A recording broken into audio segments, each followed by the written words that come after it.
Hey guys, I'm going to make it quick today. There has been a theme going on with many of my dual clients that I want to address, and that is on being fat and being pregnant. And fat is not a bad word. Fat is a beautiful word. You can be fit and fat. You can be healthy and fat. You can be gorgeous and fat. You can be loved and fat. You can be pregnant and fat. Our culture and our society is so fat phobic. I don't even know what to do with it. But here is what I know as a birth doula, and the conversation that I find myself having over and over again with my private clients that I want to share or give to you today if you need to hear this message. It doesn't matter how much weight you gain in your pregnancy. I personally gained 70 pounds. I was fit, I was pregnant, I was fat, I was healthy, and I was sexy. And it was an amazing pregnancy with a 70-pound weight gain. I had an almost 11-pound baby. And yes, I birthed him out of my vagina. I understand medically some of the things that they will tell you about weight gain and the health of your placenta and gestational diabetes. But what I know for certain is that weight gain and being fat and being healthy, like these are not black and white terms.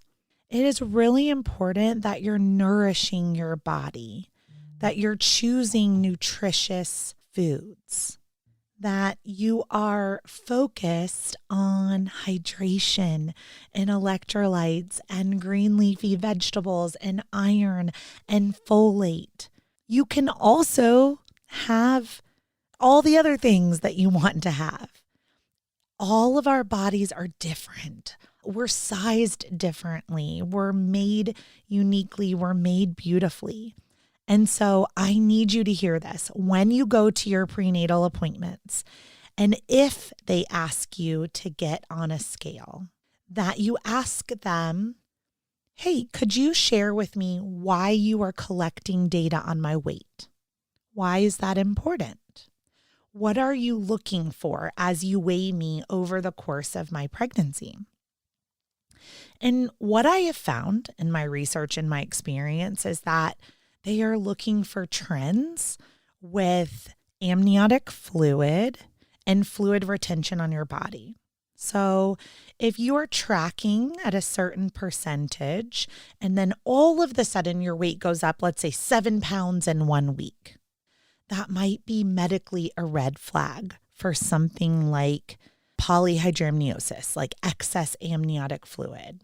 It may be something with gestational hypertension or preeclampsia or HELLP syndrome.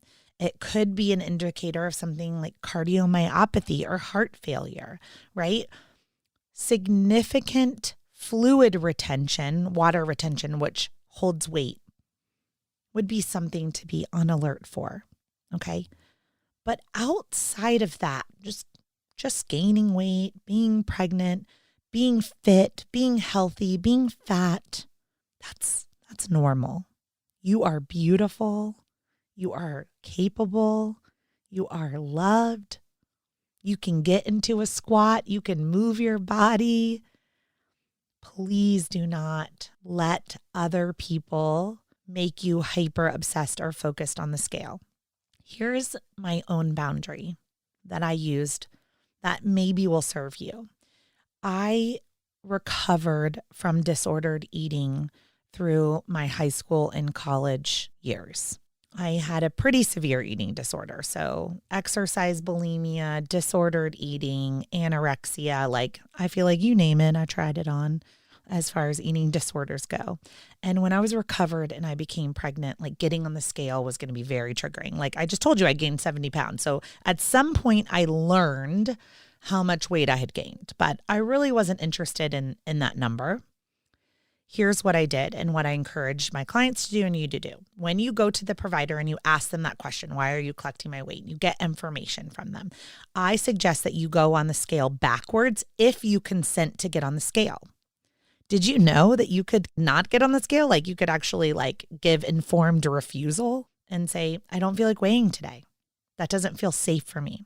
You can get on the scale backwards and I say out loud, I have recovered from disordered eating. The number on the scale doesn't serve me.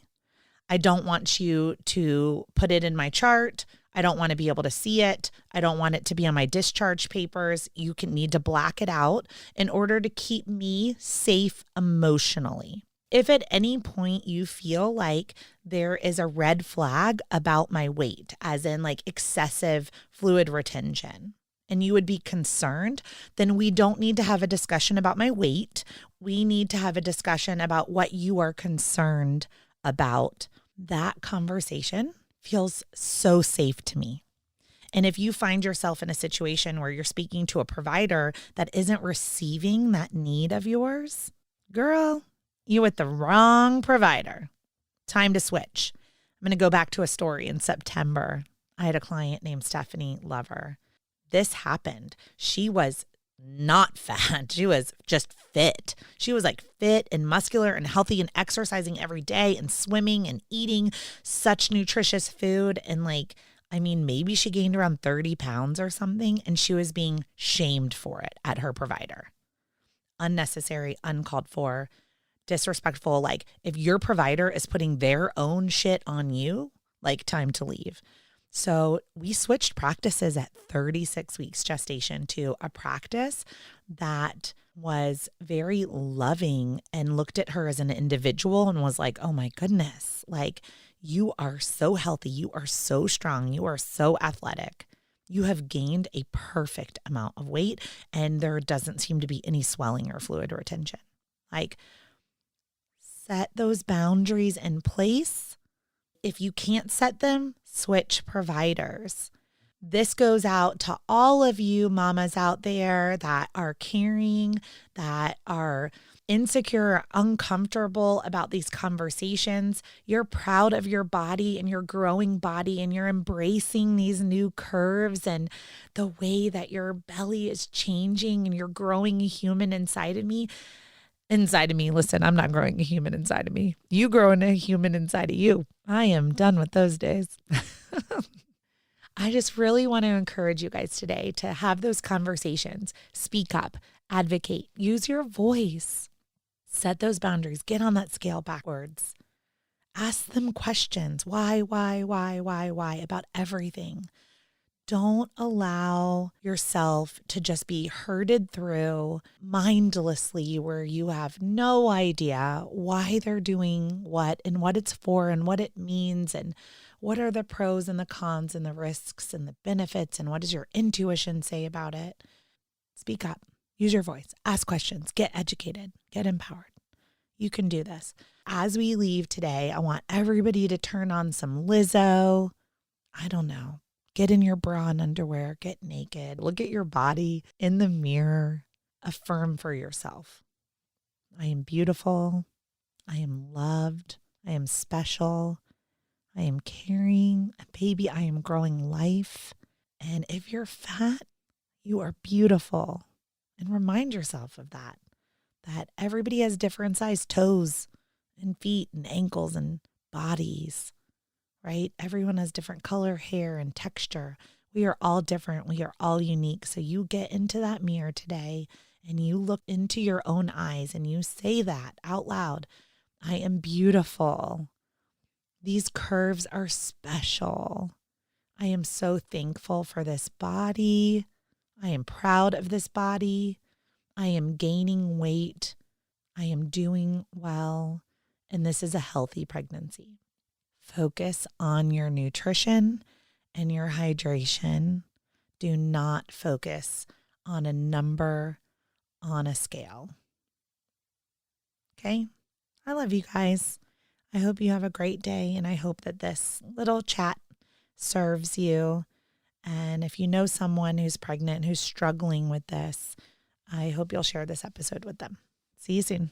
Oh, actually, I'll see you back on Thursday. I'm going to give a quick shout out.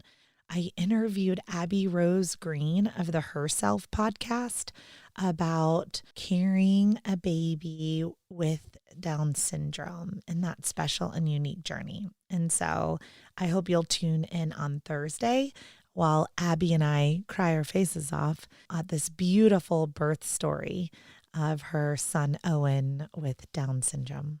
Thanks for being with the Birth Story podcast. Chat soon.